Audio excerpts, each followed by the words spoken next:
I'm here with my friend Chey. Chey is mom of 4 with her husband Brandon. They've been married for 2.5 years. Yes. And their oldest is from Brandon's previous marriage. And that's Chandler, Jen, come here. who's theirs together. And then you also have 2 daughters from our previous marriage. Yes. So we're going to talk about your mothering journey. I don't usually go chronological when I ask questions, but you have been through so many different stages of your mothering that I kind of want to explore those in order if we can. And you can hear Chandler's sign in the background. He's going to be a good addition to this. So first of all, you started as a teen mom, pregnant when you were 17, had her when you were 18. Yeah. And so tell me a little bit about that experience and how that has affected you as a mom. So I found out the night before I went to college. Oh, wow. Yeah, I left that part out. I was planning to leave the next morning for college and thought that I should take a pregnancy test. I found out I was expecting her. I still left to college. I ended up coming home 2 weeks later, actually, because I was so sick. But in that time of finding out and others finding out, it was hard because I had some backlash from different realms of people, but the hardest was from church leaders because I had been like solely active on my own for 2 years, and but I felt like I wanted to be the kind of mom that proved everyone wrong. I had read all of the statistics on teenage pregnancy and what that might look like for me or for her, for our family, and I was determined to beat those. So I knew that I was too sick through her pregnancy to go to school, but I knew as soon as I could get back to college, I would. So when she was 4 months old, I started my online program in family life science, which I chose for her. I wanted to learn how to parent and give her the best experiences possible. And I married her dad when she was 3 months old. And so we both started college when she was 4 months old. And I graduated when she was 4, and Luella was 1.5. And I was, actually the month I was supposed to graduate was the month that we had separated. And so I took incomplete. I ended up graduating then. I should have when Maylee was 3. I ended up graduating when she was 4, and I was newly single mom. Okay. Yeah. Sometimes I forget. Wow. Yeah. Wow, that sounds like a lot of hard. Yeah. So I would imagine there's a multitude of emotions and things that you felt and that you still feel when you think back on that time. Yeah. Did you ever feel any resentment for childhood lost, or that time when you could have been pretty selfish and then you had a baby and you couldn't be selfish anymore? I don't think there was so much resentment as just maybe like missing out on a part of life that I could have learned a lot from. Not to say I didn't learn a lot in the part of life I was in. But prior to that, when I was 16, my parents had separated for their final time, and they, it was everywhere. So they separated, and when they did that, they kind of just went their own ways. And do you want to sit on my lap? Yeah, you lighten the conversation, huh? It was up to me kind of to figure out the last 2 years. So I lived with board members, friends sometimes, grandparents sometimes. Ultimately, I ended up moving in with my dad's mom and living with her. But for about a year, I was kind of everywhere.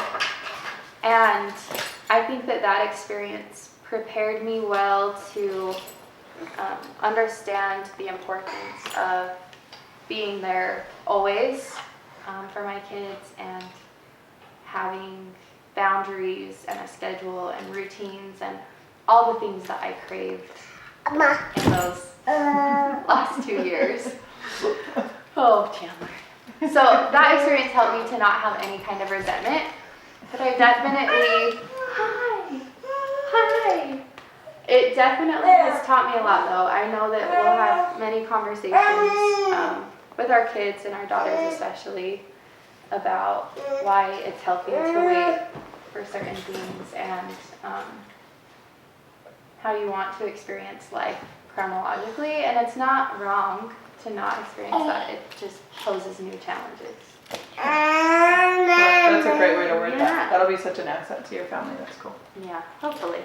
Okay, so tell me a little bit about meeting Brandon. What's it like to date with 2 little girls, and how do you decide when to introduce him to your girls and to your ex? How does that work?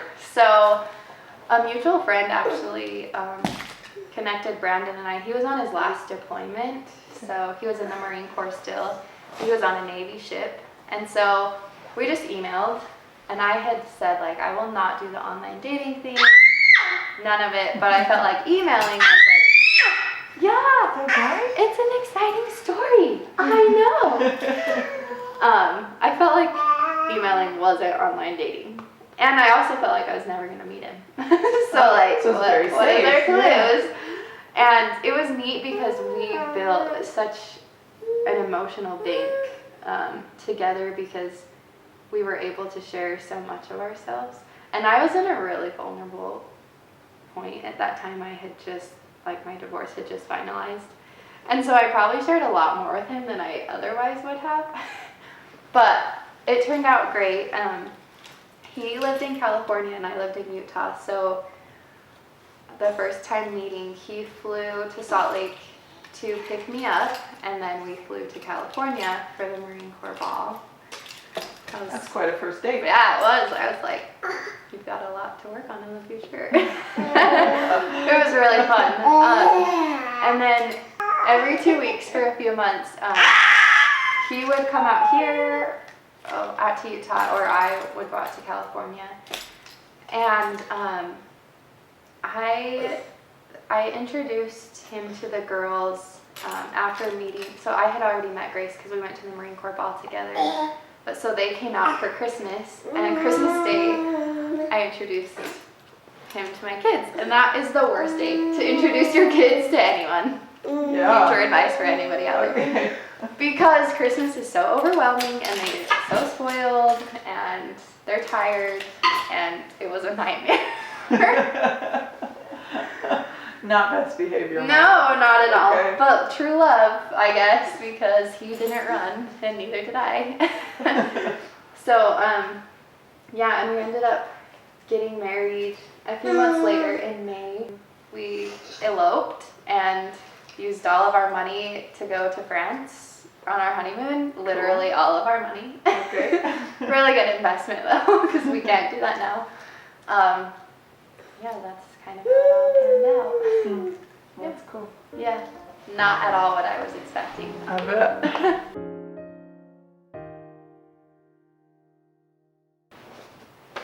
Okay, next question. Okay. So I interviewed a gal a couple weeks back who also had experience with single parenting and now married and parenting with someone else. And her experience, just based on her personality, is that it's way easier to single parent because you don't have to compromise. Oh, 100%. So tell me, do you agree with that? Do you disagree with that?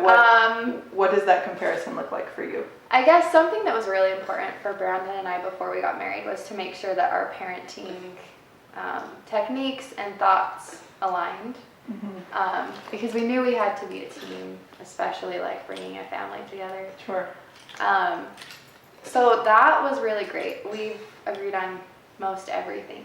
The part that makes it hard is when you're fully blended. And so we have Maylee and Luella full time. Obviously we have Chandler fuller time. And then we have Grace part time. And the first year it was closer to half and half. It wasn't half and half, but it was closer. And now we have her the same amount of time that, say, Maylee and Luella go to see their dad, so it's less. But that first year was a struggle anyways because you're learning to blend a family. Mm-hmm.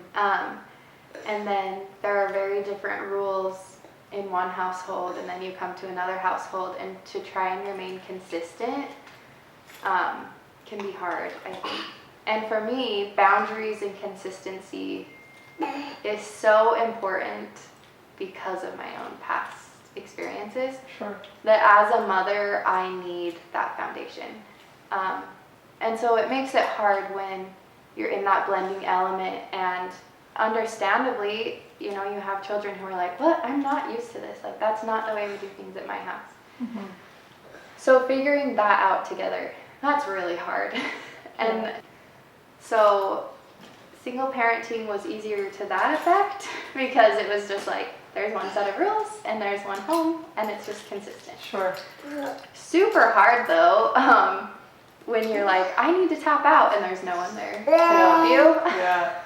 Yeah. So yeah, it's kind of a juggle. I wouldn't trade having a partner in parenting for anything. I would never go back. Brandon's awesome. He really is like the golden parent of the two of us. He makes it easy. Cool. Yeah. Cool. That's awesome.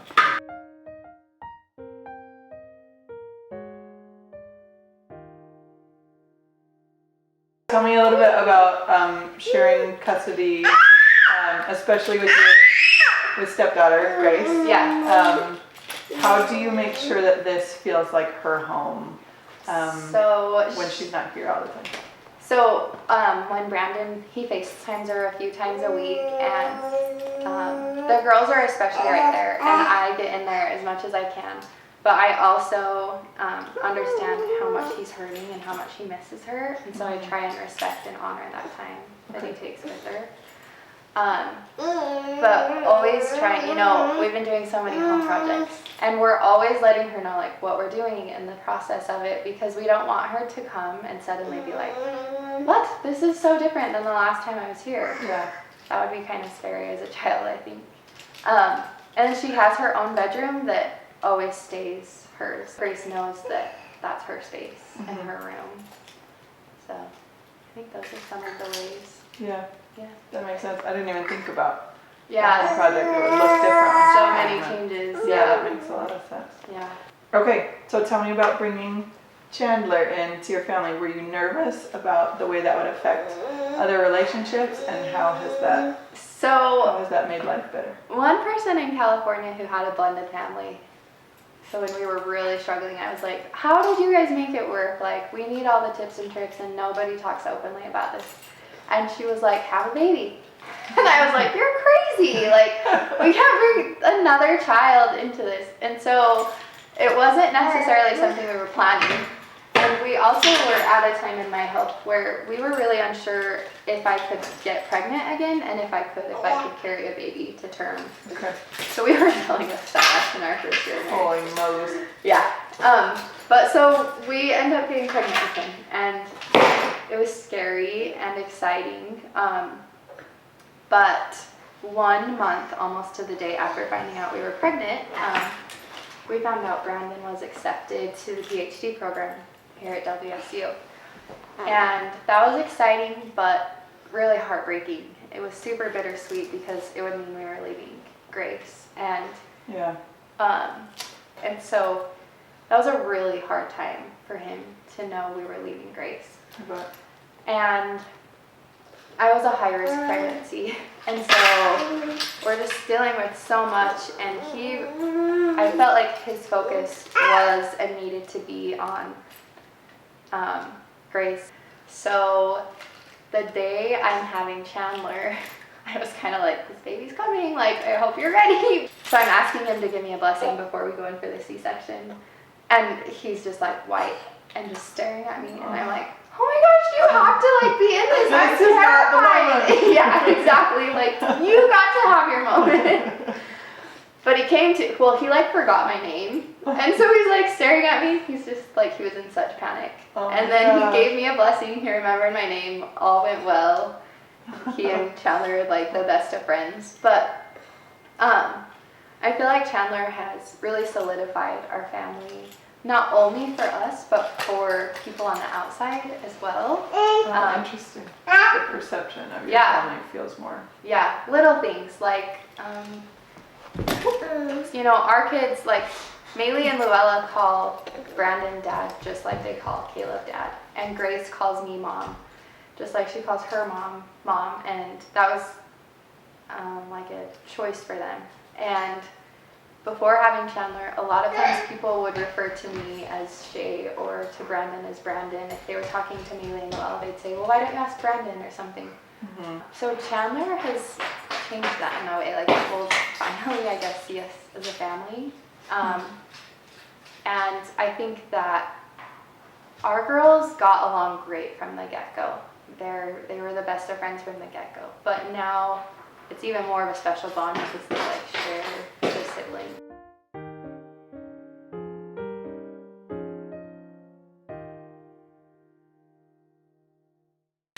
Okay, so you talked a fair bit about co-parenting with your ex-husband and Brandon's ex-wife. Yeah. And some of the challenges there. What about that has been really rewarding and a blessing to your family? Our kids having so many people who love and care about them unconditionally.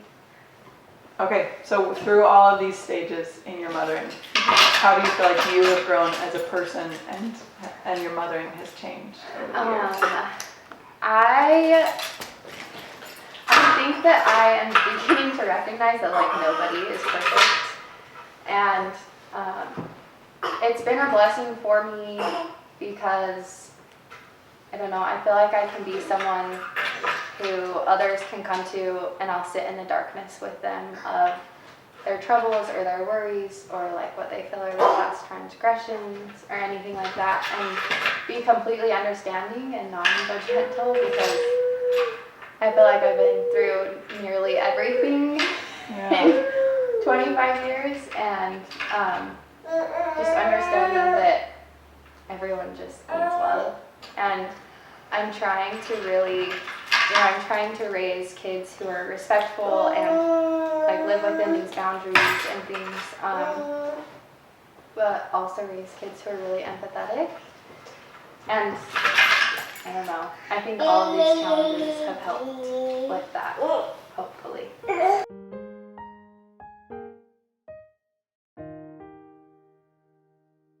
Well, thank you so much for Yeah. letting me ask you all kinds of really personal questions. Yeah, thanks for letting him roam. Oh, of course. He's doing great. Yeah. Okay, are you ready for a speed round? Yes. Okay.